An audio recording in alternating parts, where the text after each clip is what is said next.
Alô Piracicaba, alô região metropolitana, estamos de volta, estamos chegando. Hoje nós estamos recebendo um querido amigo. É o professor José Otávio Mentem, que já está aqui comigo. O Mentem, que foi vereador, foi secretário de Agricultura e Abastecimento, foi secretário também de Meio Ambiente aqui de Piracicaba. O Mentem, que é professor sênior da Exalc, foi do departamento de fitopatologia, departamento que estuda as doenças de plantas. É uma pessoa ligada ao meio ambiente também, tem um trabalho muito reconhecido na cidade de Piracicaba e uma das principais forças do governo do querido Barjas Negri, governo que, aliás, foram 3 governos do Barjas que transformaram Piracicaba para melhor, e o Mentem participou ativamente de toda essa história de muita alegria para a nossa cidade, para toda a região. Mentem, prazer recebê-lo aqui, muito boa noite. Éder, é um grande prazer estar aqui com você. É uma delícia conversar com você e espero poder atender às expectativas aí dos seus questionamentos. Eu fico feliz também em recebê-lo, um querido amigo que eu tenho aqui uma grande admiração. Quem também admirava muito você é meu saudoso pai. Professor Neder, quando falava do Mentem, os olhos brilhavam de alegria, ele tinha um carinho enorme por você. E você por ele também, que eu sei. O professor Neder, por várias razões aí, nós nos aproximamos muito. Acho que você era pequeno naquela época ainda, né? Nós somos, não sou quase da faixa etária do professor Neder, então ele era professor da FOP e era uma referência para a gente quando se falava em ciência, em ensino, em educação. Então nós nos aproximamos muito, e ele era um professor diferenciado, né? Porque ele tinha uma visão ampla, gostava de conversar, gostava de jornalismo já, né? Verdade. Então é uma referência para a gente. Tudo legal. Mentem, você do departamento de fitopatologia da nossa Exalc, você cresceu dentro da Exalc, construiu ali uma história muito significativa numa grande força de uma escola que é uma referência mundial. Como é que foram os seus momentos ali dentro? Você ingressou na Exalc em que época? Bom, Neder, eu não sou de Piracicaba, eu sou de uma pequena cidade perto de Jundiaí, Várzea Paulista, neto e filho de produtor rural, já nós tínhamos granja, e meu sonho sempre foi vir estudar, fazer engenharia agronômica, e a Exalc era o primeiro lugar, né? Então eu vim para cá em 69, para fazer o vestibular naquele tempo. Peguei a última viagem de bonde, então tenho boas recordações de Piracicaba. Do bonde? Isso, a última. Fui morar na casa de estudante, então minha vida aqui eu virei piracicabano, né? Hoje eu já tenho o título de cidadão também. Mas minha vida foi lá na Exalc, estudando, depois eu me formei, e fui trabalhar no Instituto Agronômico de Campinas, fui trabalhar na Embrapa, mas depois acabei voltando, inicialmente no SENA, Centro de Energia Nuclear na Agricultura, e desde 85 sou professor na Exalc, tendo ali exercido diversas atividades, ensinando na graduação, na pós-graduação, muito trabalho de pesquisa, de extensão, fui o coordenador do curso de Engenharia Agronômica, e aí também tive a oportunidade de trabalhar em CREA, em Conselho Regional de Engenharia e Agronomia, em diversas entidades, associações. Eu sempre gostei muito de atuar junto à população. E aí surgiu, ao longo do tempo, graças a algumas referências aqui da cidade, entre elas o professor Neder, comecei a me envolver mais com aspectos políticos da cidade. E foi realmente uma referência também na política, ainda é uma referência importante aqui na política, na vida pública de Piracicaba. A Exalc sempre teve bons nomes, né? Um quadro de docentes bastante capacitado, referência internacional, e hoje, mais do que nunca, a gente percebe a importância desse trabalho da Exalc. Outro dia eu vi ali professores premiados internacionalmente, mais uma vez, né? São situações realmente que enobrecem Piracicaba e abrem caminho para a evolução da ciência, né, Mentem? Acho que é bom a gente sempre lembrar disso daí, né? Entre as centenas ou milhares de cursos de engenharia agronômica ou de ciências agrárias que existem no mundo, a Exalc está entre as 5 melhores do mundo. Quer dizer, é uma situação muito boa, né? Participou muito dessa grande revolução agrícola tropical que nós acompanhamos, e foi justamente na época que eu estudei, a partir de 1970, o Brasil deixou de ser um país importador de alimentos e passou a ser um dos maiores países exportadores de alimentos, além de preservar suas áreas. Então, eu acho que nós vivemos tudo isso daí juntos, né? E proporciona muita oportunidade para a gente trabalhar em outros locais, ter muito contato com alunos. E foi aqui também que eu me aproximei muito mais do Tami, que me aproximei muito do Humberto, que acabamos trabalhando de diferentes formas, além da Exalc, fora da Exalc, e conheci o Marja, né, nos movimentos estudantis da época. Pegamos uma época mais turbulenta em termos de movimentos. Então a gente vai somando essas experiências aí e vai conhecendo só gente boa, viu? Exatamente. Ao longo desse tempo aí, tanto na Exalc, como na Unimep, como na FOP, como na Escola de Engenharia, que eram as que existiam. Hoje nós temos outras de ensino aqui, mas a nossa ligação com todas essas entidades era muito grande. E é legal porque você tem uma força acadêmica muito positiva na cidade, né? Isso agrega as pessoas afins que são acadêmicos de grande pesquisa, de um trabalho mais voltado a estudos, né?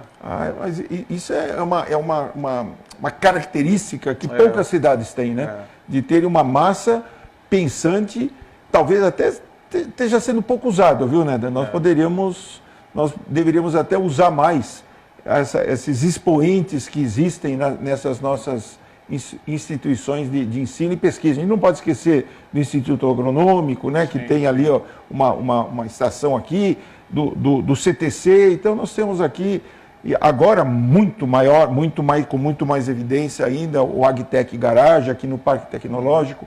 Então acho que Piracicaba realmente é uma referência, né? Onde a gente vai, aqui no Estado de São Paulo, no Brasil, no mundo, viu? Tem gente que já conhece o Piracicaba e se refere, além do 15, além do salto e tal, o nível de conhecimento aqui é muito bom. O Mentem, fala um pouco sobre a fitopatologia, o estudo das doenças da planta, porque as pessoas conhecem o Mentem como um professor da Exalc, um homem acadêmico, um homem público também, um executivo da política, da administração pública, foi parlamentar, mas às vezes a pessoa não sabe a área da agronomia que o Mentem era ligado e é ligado ainda, a área da fitopatologia. Como é que a fitopatologia atua hoje dentro desse trabalho agronômico? Bem, a fitopatologia é estudo das doenças da planta. Então, quando a gente fala em pragas agrícolas, de uma maneira geral, nós estamos falando das doenças, que é a minha área, mas estamos falando dos insetos, dos ácaros, e estamos falando das plantas daninhas. Esses são os 3 grupos grandes de pragas agrícolas. Esse grupo total aí, apesar de todas as medidas de manejo, de cultura que a gente faz, eles ainda causam uma redução no rendimento de cerca de 40%. Só as doenças, elas causam um rendimento médio de 10%. Quer dizer, a planta poderia produzir 100, ela produz só 90, só por conta das doenças. Quando a gente está falando de doença, a gente está falando dessa interação dos fungos, das bactérias, dos vírus, dos nematóides, que ao parasitarem as plantas, eles interferem nos processos fisiológicos da planta e a planta não produz tanto quanto uma planta normal. E mostra sintoma. Sintoma pode ser subdesenvolvimento, pode ser galhas nas raízes, pode ser manchas na folha, pode ser podridão no fruto. Então, é esse o nosso estudo. Então, a gente dá aula tanto das disciplinas básicas, né, microbiologia, porque são todos micro-organismos, na parte de fitopatologia, que mostra o tipo de doença, e também nas doenças das grandes culturas e doenças das plantas frutíferas e hortícolas. Isso que eu ia te perguntar, entra na área das plantas, das frutas, dos alimentos, dos hortifrutis, entra em tudo. Exato, em tudo isso daí. Por exemplo, vamos dar um exemplo. Hoje a principal doença aqui no Brasil é a ferrugem asiática da soja, né? Então tem que fazer várias aplicações de fungicida, tem que desenvolver variedade que seja resistente, que suporte a presença do fungo sem sem perder tanto, tem que fazer rotação de cultura, vazio fitossanitário, então a gente sempre fala em manejo integrado dessas pragas. Então essa é a principal função da fitopatologia. Então a fitopatologia é uma área muito importante dentro do manejo integrado de pragas que fica dentro da produção vegetal, que é uma das 7 áreas da engenharia agronômica, né? Planta é uma parte, né? Mas depois você tem a parte de animal, você tem a parte de máquinas agrícolas e topografia, toda a parte de engenharia, tem a parte de recursos naturais e ambiente, a parte de solos, de manejo florestal, tem a parte de industrialização dos produtos, tanto animais como vegetais, laticínio, produção de álcool, de açúcar. A profissão de engenheiro agrônomo é muito ampla e tem ainda a parte de humanas, que é a parte de economia, sociologia e extensão rural. Então, para quem quiser, quem tiver em dúvida aí de um bom curso, bem generalista, a engenharia agronômica é muito bom, que dá oportunidade para todo mundo.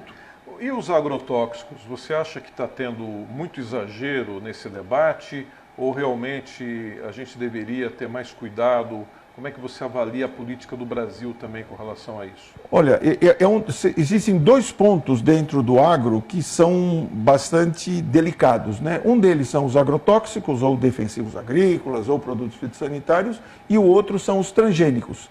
Os transgênicos, a população já perdeu um pouco assim, do medo, já se entende que a chance de trazer algum risco é muito pequeno. Nos defensivos agrícolas ou agrotóxicos ainda existe essa preocupação, mas o nosso sistema de produção aqui no Brasil de vegetais, ele tem uma lei de defensivos agrícolas que é extremamente rigorosa e está no mesmo nível de todos os países mais desenvolvidos. Então, para se usar um defensivo agrícola, um agrotóxico aqui no Brasil, é preciso uma receita agronômica, uma primeira coisa. Então, não é comprado de qualquer jeito, né? Então, o agricultor ele tem que vir um técnico especializado, um engenheiro agrônomo, fazer o diagnóstico, verificar que, entre as outras medidas de manejo, o uso de agrotóxico é importante, e daí ele faz uma receita e o agricultor só pode comprar isso daí com essa receita. E os produtos são cada vez melhores. Já tivemos, na década de 60, 70, tivemos alguns problemas causados por produtos que eram mais tóxicos. Hoje, a toxicidade desses produtos é muito pequena, ou seja, o risco é muito pequeno, né? Existe um monitoramento de resíduos. A grande preocupação com o agrotóxico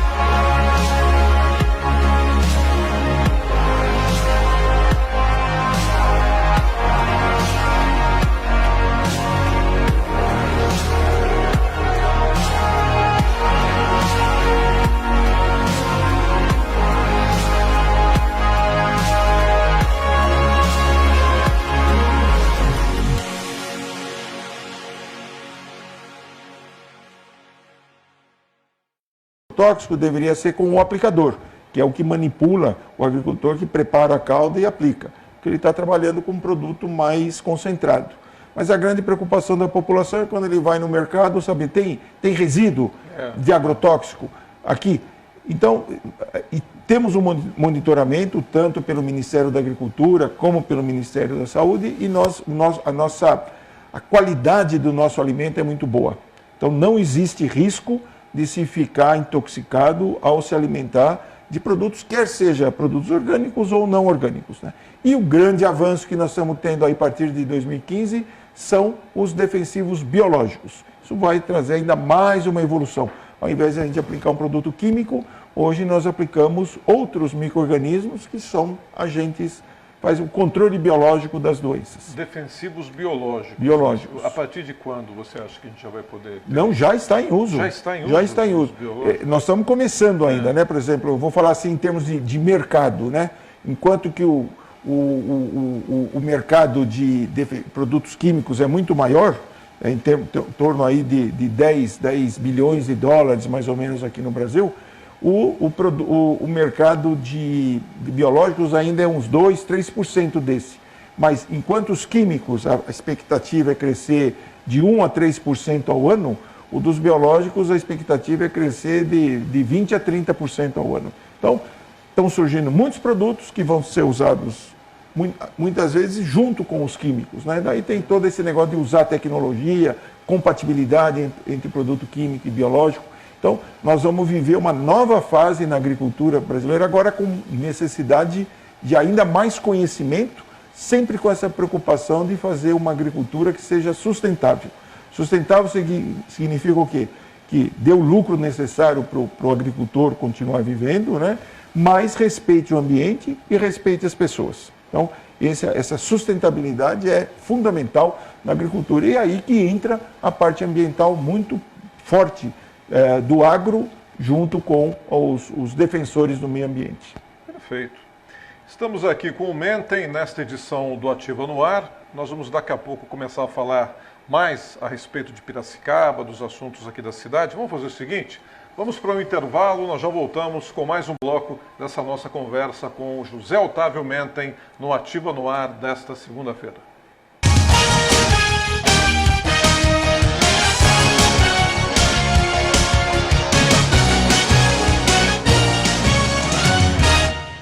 Os apresentadores inimigos da tristeza. E a mosca? Se apertar, botar. Com Padre Thales e Ponês. Show do Sertão.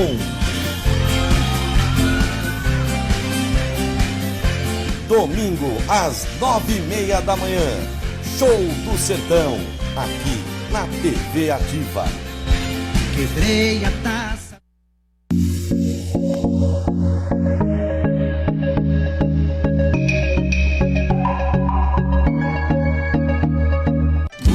Para os seus olhos você vai encontrar na Ótica do Flavinho.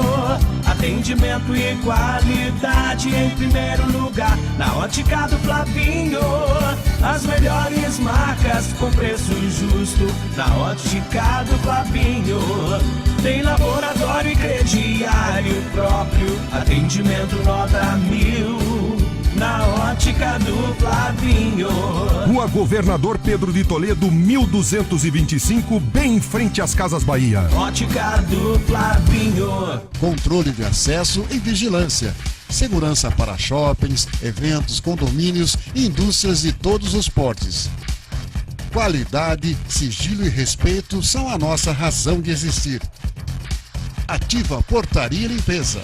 Rua Samuel Neves, 1494, em Piracicaba. Visite nosso site.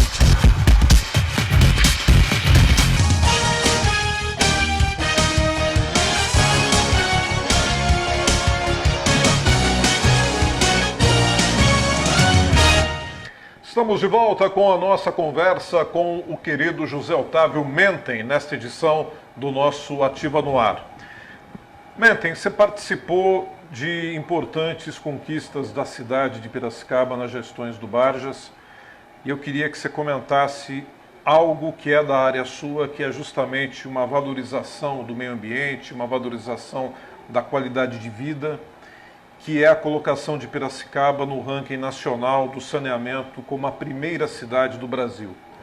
É uma posição que a cidade ganhou nas gestões do Barjas e você participou efetivamente desse projeto, desse trabalho, junto com toda uma equipe que aqui vale a pena ser reverenciada. Eu acho que é um grupo de trabalho muito competente, né, que fez parte desses governos das gestões passadas, que deram à cidade de Piracicaba estabilidade, confiabilidade junto ao munícipe e principalmente mostraram ali competência técnica para realizar as coisas, que é o que às vezes falta, né? Como é que você sinaliza esse momento importante na questão do saneamento, Mentem? Bem, eu acho que, em primeiro lugar, a gente tem que enaltecer a figura do Bajas. Ele realmente, eu tive a oportunidade de trabalhar com o Tami, eu não fui secretário, mas fui líder dele na Câmara. Trabalhei com o professor Humberto, já como secretário de Agricultura, e trabalhei com o Bajas, agora na Secretaria de Meio Ambiente. O Bajas é um homem público, assim, que é difícil de achar, na minha opinião, né? Ele tem conhecimento, tem uma visão social muito forte e cobra muito da gente. Então, o contato com ele era frequente, né? E envolvia a gente, ele não ficava isolado, né? Por exemplo, toda essa parte do saneamento básico, tinha parte lá que ficava com o Zé Rubens, que era da parte de coleta e tratamento de esgoto, disponibilidade de água de qualidade, mas toda a parte de resíduos sólidos, que é a parte de destinação correta, coleta e destinação correta dos resíduos sólidos, foi fenomenal. Quer dizer, eu já peguei um trabalho que vinha sendo feito, né? Então tem que cumprimentar aqui a equipe do Rogério Vidal, etc. Eu peguei, ainda não tinha entrado em funcionamento o CTR, que é o Centro de Tratamento de Resíduos, que é exemplar, né? Se não é o melhor, é um dos melhores do Brasil. Investimento muito grande, uma coragem grande de fazer uma parceria público-privada. Não é fácil você fazer essa gestão, mas nós tivemos a honra aqui, olha, eu trouxe até esse Piracicaba, é a primeira do Brasil em ranking de saneamento. Então, e não fomos nós que falamos isso, né? É a Associação Brasileira de Engenharia Sanitária, levando em consideração vários indicadores, conclui isso daí. Tanto que nós recebemos aqui com muita frequência visitantes aqui do Estado de São Paulo e até gente do exterior para ver como que funciona isso daí. E é uma coisa que tem que ser aprimorada do dia a dia. São grandes recursos, né, que são envolvidos, e é uma equipe terceirizada, né? A equipe da CEDEMA, ela é muito pequena em termos de servidores, mas nós temos as equipes terceirizadas ali, os servidores, por exemplo, você imaginar ambiental, essa parte de coleta, de gari, de gente que trabalha dentro do CTR é muito grande. E isso deu a Piracicaba uma coisa que não é fácil, é primeiro lugar no Brasil, entre milhares de municípios que nós temos aqui no Brasil, a gente ser realmente a referência. E tem que continuar, né? O desafio é isso, dar continuidade a esse trabalho, onde houver alguma possibilidade de aprimoramento, fazer o aprimoramento. E além disso, cuidando de toda a parte básica aqui, essa parte mais que envolve uma educação ambiental muito forte, né? De mostrar o que é a coleta seletiva, de fazer a separação do orgânico e do não orgânico, de proporcionar um trabalho digno para os que trabalham com materiais recicláveis, né? Ele deu muita força e deu um input muito grande nessa cooperativa dos recicladores. Então, eu acho que nessa área aí, pela experiência que ele tem, ele realmente foi o maestro, né, dessa orquestra aí que tocou esse trabalho. Nós ganhamos uma política de resíduos sólidos, né, também na área da construção civil, os resíduos da construção, né? Certo. Então, além de cuidar, faz parte desse trabalho. Só que isso aí não era considerado o resíduo domiciliar. Então, tudo que era que poderia ser reaproveitado como os resíduos de construção civil, foi feito um acordo aí com empresas, aonde já se levava, através de caçambas distribuídas, se dava uma destinação adequada. Transformava o que antes era problema, né, que era lixo, e se transformou em matéria-prima para a construção civil, né? Além disso, uma destinação adequada das lâmpadas fluorescentes, dos eletroeletrônicos, que isso aí não pode ser colocado no lixo, porque eles têm problemas de toxicidade. Um trabalho muito bom também da coleta dos resíduos de saúde hospitalares, que é diferenciado. Então, todas as farmácias, os hospitais, as clínicas veterinárias, uma coleta separada. Então, e foi feito mais uma versão melhorada com a participação da sociedade, e acho que isso é muito importante. Sempre os melhores expoentes aqui da cidade eram aproveitados, eram estimulados para participarem, criando esse plano municipal da gestão integrada de resíduos sólidos. E nós fizemos nesse período aí uma nova versão envolvendo toda a sociedade, dando muita visibilidade para esse, que é um item talvez dos mais importantes quando a gente fala em problemas ambientais, não só aqui em Piracicaba, no Brasil e no mundo inteiro. Aí veio a chamada cooperativa de catadores também, a parte de reciclador solidário, veio Exato. Tudo junto, né? Tudo junto, mas no governo do Barjas, ele teve uma atitude muito legal, ele criou uma condição melhor, foi feita uma ampliação da cooperativa para que as pessoas pudessem trabalhar num ambiente muito mais digno.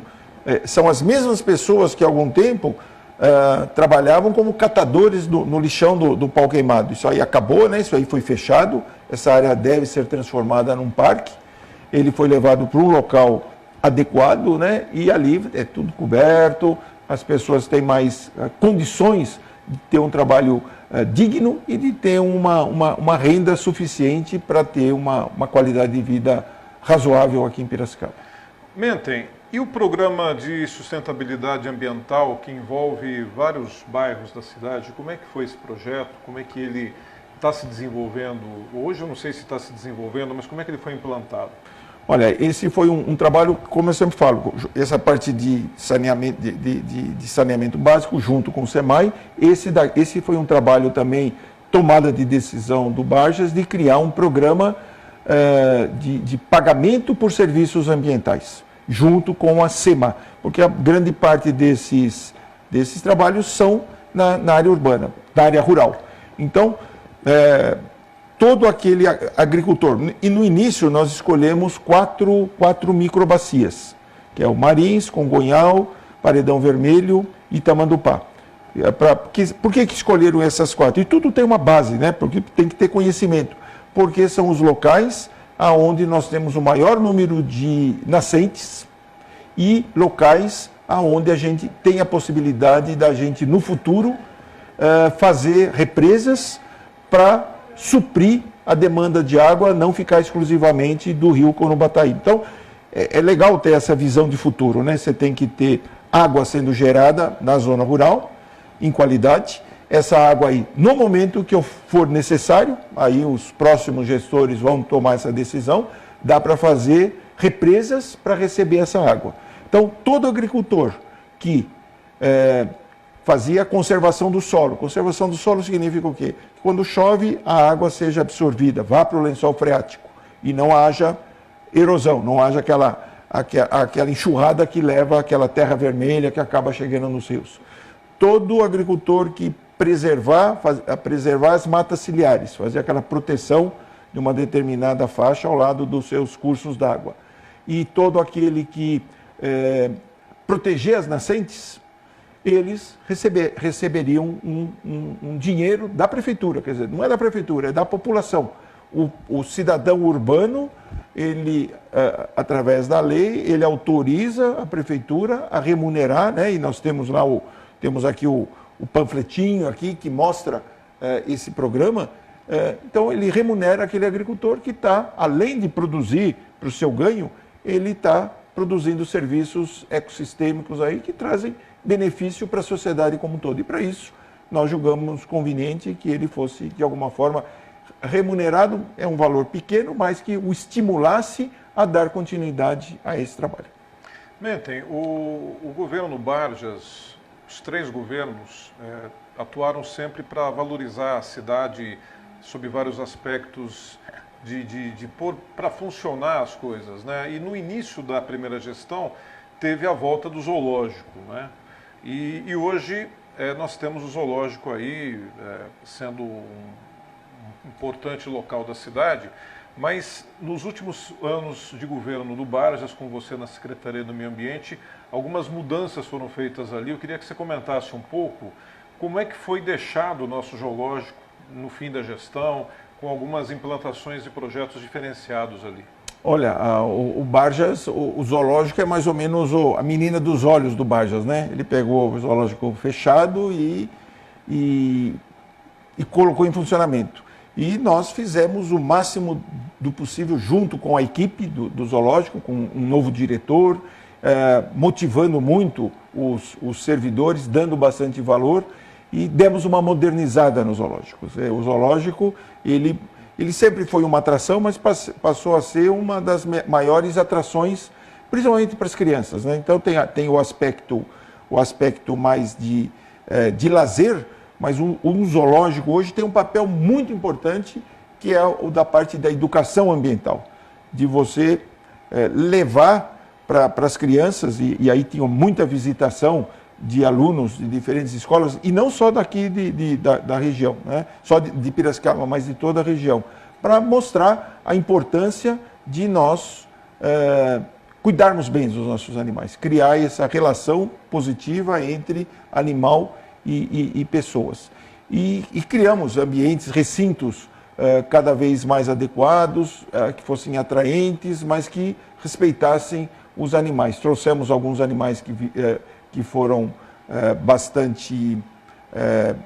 que tiveram muita visibilidade, né? Porque as pessoas sempre querem... as crianças sempre têm as atrações mais importantes, as estrelas do zoológico, mas principalmente contamos com servidores muito comprometidos, né? Que se esforçavam ao máximo, às vezes até com divergências entre eles, mas sempre querendo acertar e proporcionando uma condição muito bonita, porque o zoológico ele está ao lado do paraíso da criança, então se conjuga muito bem essa parte dos animais com a parte de recreação, e o paraíso das crianças é um dos locais mais bonitos e foi feito muito investimento ali também. Agora, você ter no zoológico um núcleo de educação ambiental, né, para as nossas crianças, foi de uma felicidade tremenda isso, né? Você sim. Fortalecer essa linha, né? No governo Barjas, o núcleo de educação ambiental teve um destaque muito grande, né? Uma parte, inclusive, dos recursos que eram transferidos para a empresa ambiental, no acordo que foi feito, era destinado para projetos em educação ambiental. Então existe um grupo, e também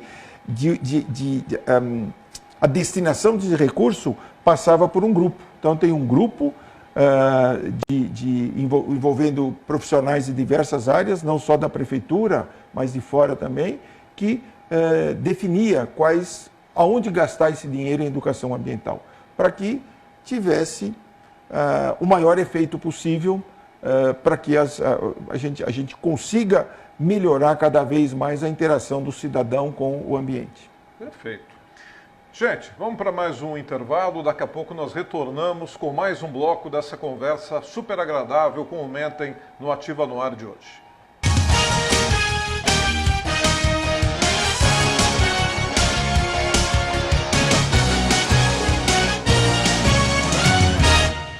Os apresentadores inimigos da tristeza. E a mosca... Se apertar, botar... Compadre Tales e Ponês. Show do Sertão.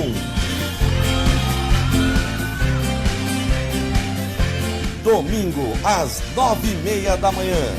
Show do Sertão. Aqui na TV Ativa. Quebrei a taça.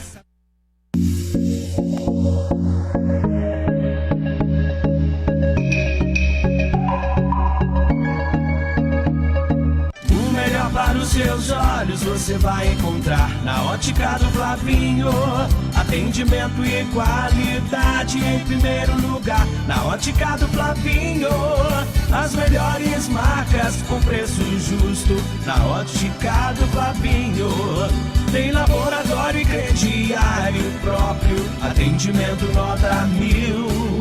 Na Ótica do Flavinho.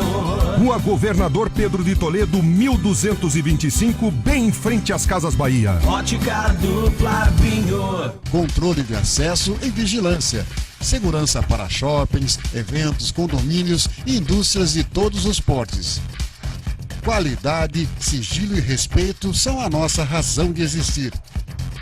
Ativa Portaria e Limpeza. Rua Samuel Neves, 1494, em Piracicaba. Visite nosso site.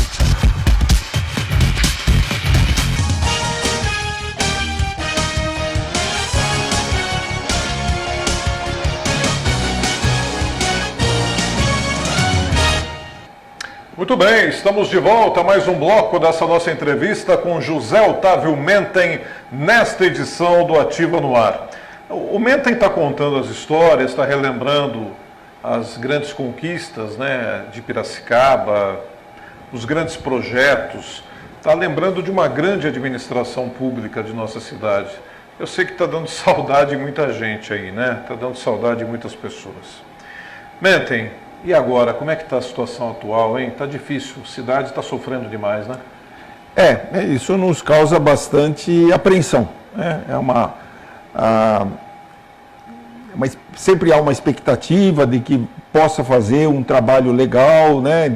Pelo menos de continuidade do que estava indo bem, e fica também o que vai ser apresentado de novo, de grandes projetos aí, mas infelizmente a gente não está vendo isso, né?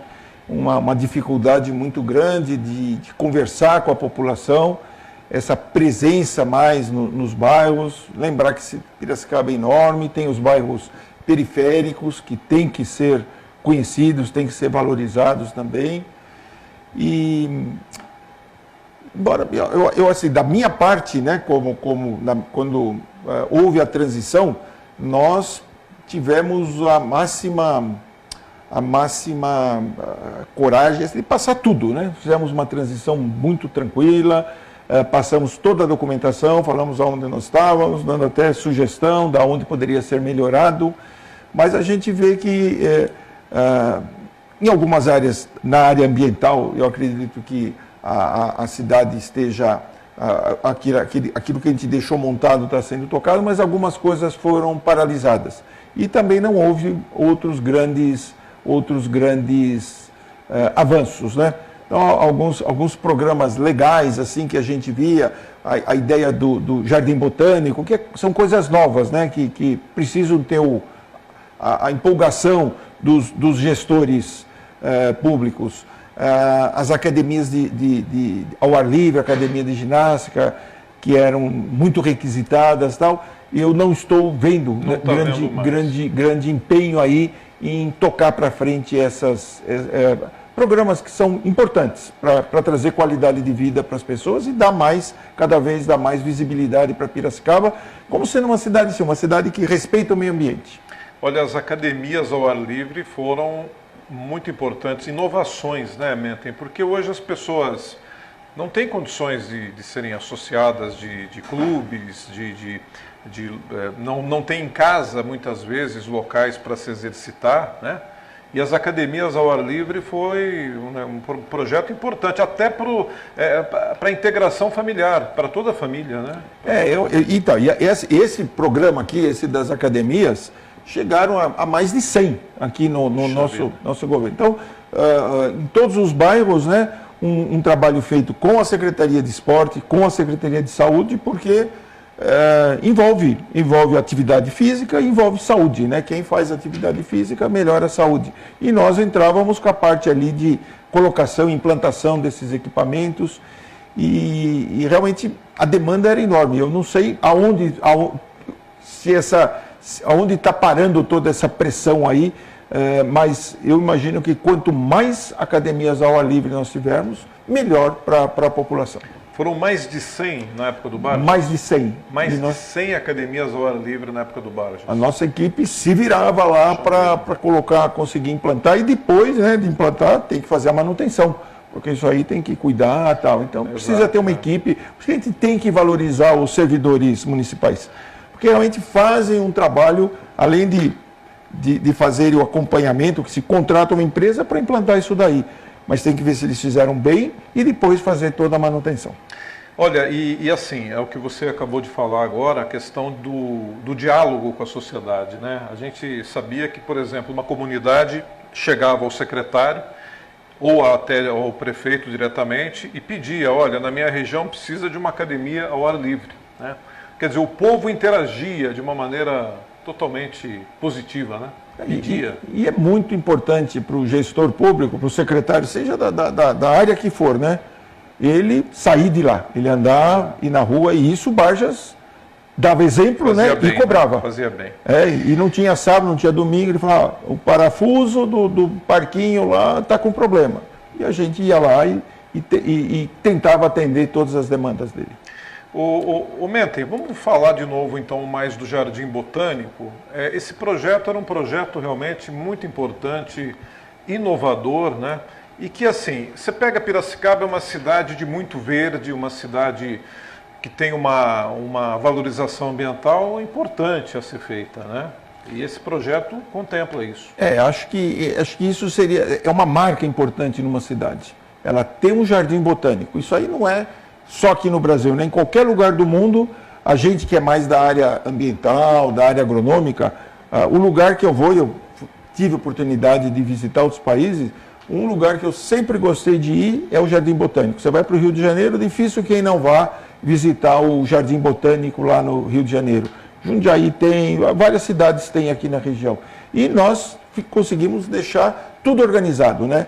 Toda a parte de regulamentação feita, esse Jardim Botânico, fizemos aqui muita divulgação do que é esse Jardim Botânico na nossa visão, né?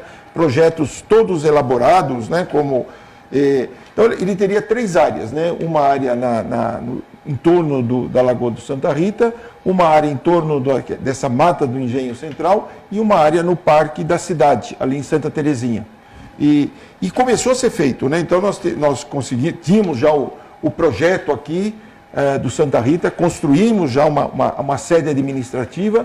Isso aqui tem que ser dado continuidade. Isso aqui não é um projeto de um governo, tem que ser um projeto de Estado, né? Quer dizer, o gestor fala, olha, eu não comecei isso aqui, mas é uma coisa boa, vamos dar continuidade. Né? Não foi dado continuidade nisso. Eu fico meio apreensivo, eu não tenho visto grande movimentação, não tenho visto, mas eu gostaria que eu tivesse mais divulgação. Inclusive, graças a essa ideia do Jardim Botânico, um grupo de técnicos aí, capitaneados pelo professor Vinícius, colega meu de Exalc, escreveu um livro sobre o Guia das Plantas da Mata Atlântica, que é a mata que predomina aqui na nossa região, né? E tem um capítulo especial já falando como que um técnico, um professor acadêmico tal, vê o nosso Jardim Botânico aqui, que espécies que deveriam estar lá tal. Então, essa integração com a Exalc, nessa área do Jardim Botânico, nós temos esse livro aqui, que é uma maravilha, né? Quem gostar de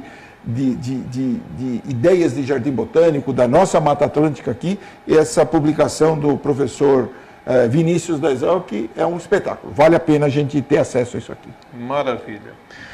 Plano Municipal de Arborização Urbana. Eu queria que você lembrasse um pouco desse projeto, que foi do governo Barjas, foi ali com a sua participação. Esse projeto chegou a ser implantado. Esse projeto, a ideia de se plantar árvores sempre foi uma obsessão nossa, né? A gente fala assim, nós temos que aumentar a área arborizada aqui na cidade. Até algum tempo atrás, a SEDEMA se preocupava mais só com a zona urbana. Nós passamos a nos preocupar com a cidade como um todo, né? De arborização também na zona rural, com esses programas do PSA, um recurso, uma emenda parlamentar que nós conseguimos para plantar árvores na região do Corumbataí, preservar as nascentes na região do Corumbataí, que é o nosso principal abastecimento de água. Nós temos que zelar pela quantidade e qualidade da água, mas nós também achamos que era importante a gente deixar uma coisa mais organizada. Então nós, com os parcos recursos que nós tínhamos, né, nós contratamos uma empresa, através do processo licitatório, que elaborou esse Plano Municipal de Arborização Urbana. Então é um catatal aqui, né, com muito conhecimento que está aqui. É importante que quem nos suceda tenha conhecimento disso e use, né? Esse plano, ele traz todos os mapas temáticos, né? Então, de bairro por bairro, nós vamos ter aqui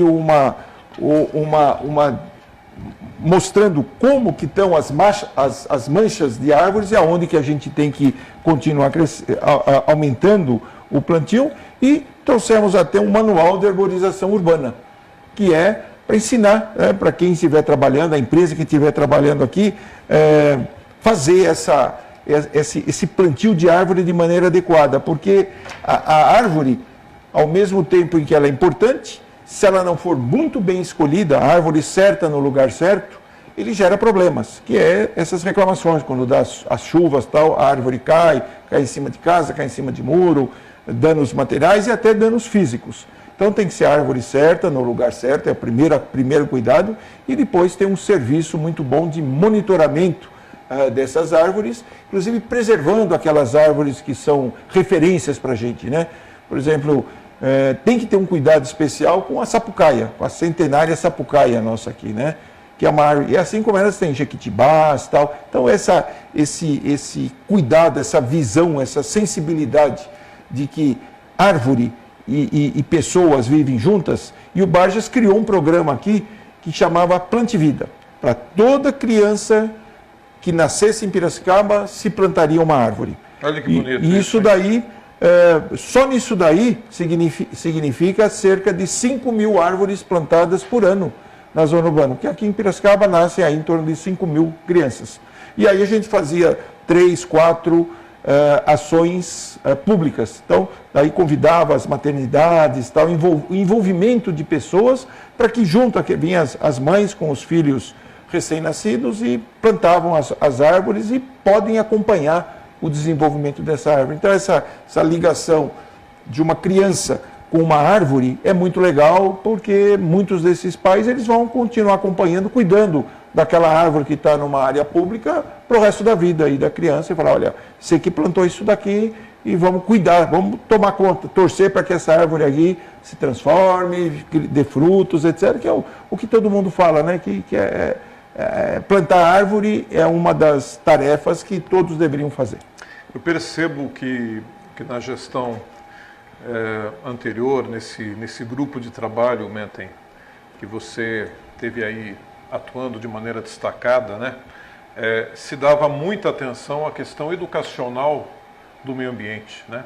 Dar essa consciência à criança. Eu já vi, por exemplo, cenas aqui em Piracicaba interessantes. O pai jogando um papel no chão e a criança repreendendo o pai, falando, não, papai, não pode fazer isso. E o cara fica com aquela cara de tacho, né? Fica super mal.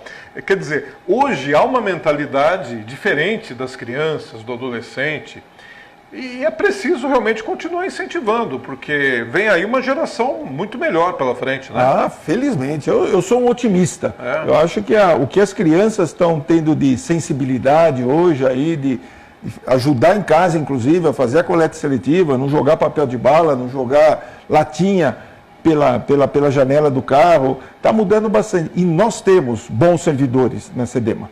Nós temos pessoas ali altamente qualificadas, altamente motivadas para exercer esse trabalho. E acho que isso que é importante, né? O gestor ele tem que enxergar esses bons profissionais, e a maior parte é bom servidor, tem boa formação, são comprometidos, e tem que estimular para que ele se encaixe na equipe. Por exemplo, um outro exemplo importante, que eu acho que dessa parte ambiental, foi quando houve uma tentativa aí da venda do Horto de Tupi. Sim.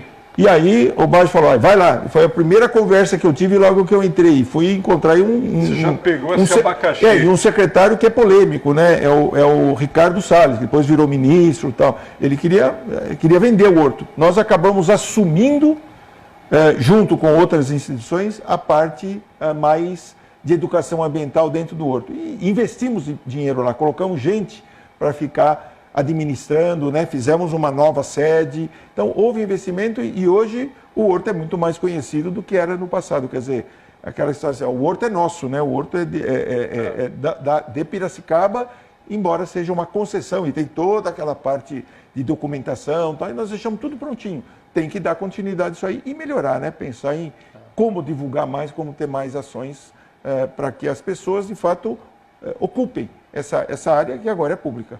No momento que teve a luta pela manutenção do horto em Piracicaba, houve a conscientização das pessoas, as pessoas passaram a conhecer mais o horto também, né? Perfeito. Houve Mentem, vamos falar do Viveiro de Mudas, que foi também uma linda bandeira criada aí, que deu muito certo, né?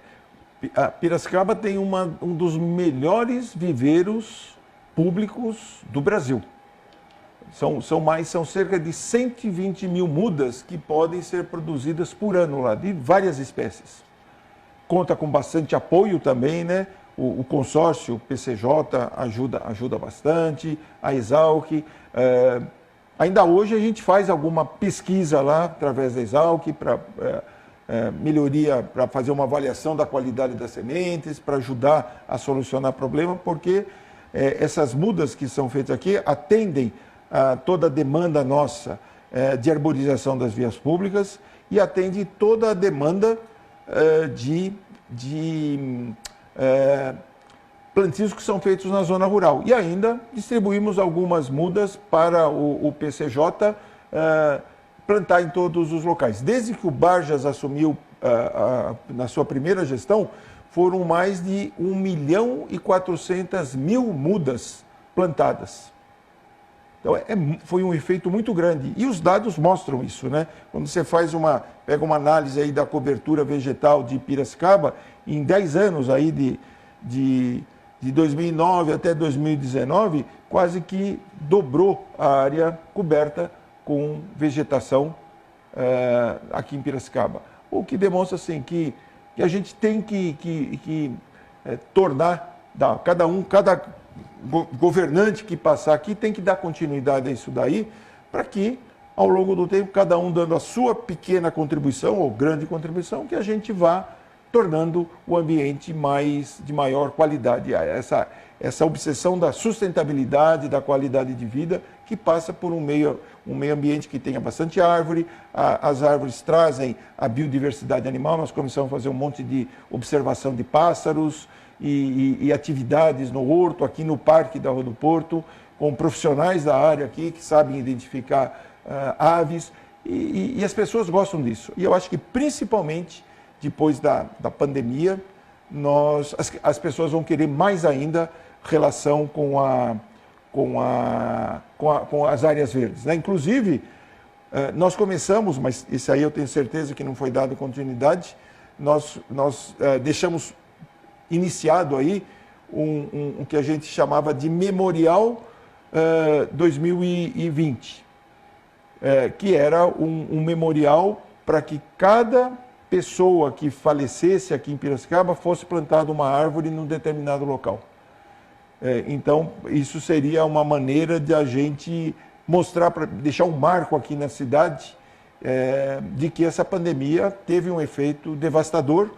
Entes queridos morreram, mas que cada pessoa que se foi aqui vítima da Covid teria uma árvore que representasse algo como uma continuidade da sua vida e tal. Esse daí, eu senti muito que esse projeto não tivesse sido continuado.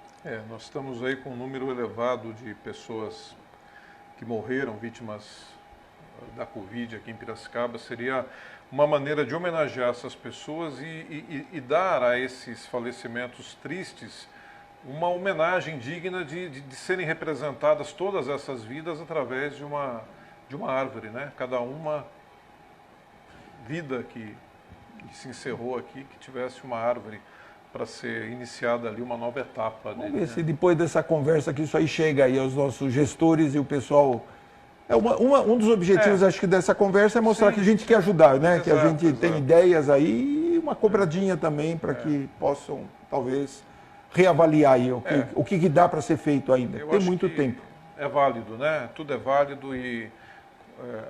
tem uma frase que meu pai gostava de usar muito, que ele falava que a esperança é a última que morre, né? Exato. Quem sabe não dá... Bom, dá tempo ainda, mas... né?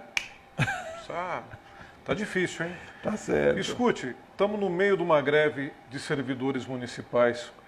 Você participou muito das gestões, tem muita experiência de convívio com os servidores públicos. Nessa nossa conversa, prestei muita atenção, você já falou mais de 7, 8 vezes, elogiou os servidores, que são realmente fantásticos, né? Os administradores mudam, mas os servidores ficam e eles têm ali uma vocação toda especial de sensibilidade, de afeto pelo seu trabalho, pelo poder público. Como é que você está vendo esse momento tão triste dessa greve em que a gente percebe aí um distanciamento do diálogo, né? Eu acho que o grande problema é esse, né? O gestor público ele é diferente do gestor privado, né? Ele tem que ter essa sensibilidade social, tem que saber conversar com todos os servidores, conversar com as lideranças. Existe sindicato.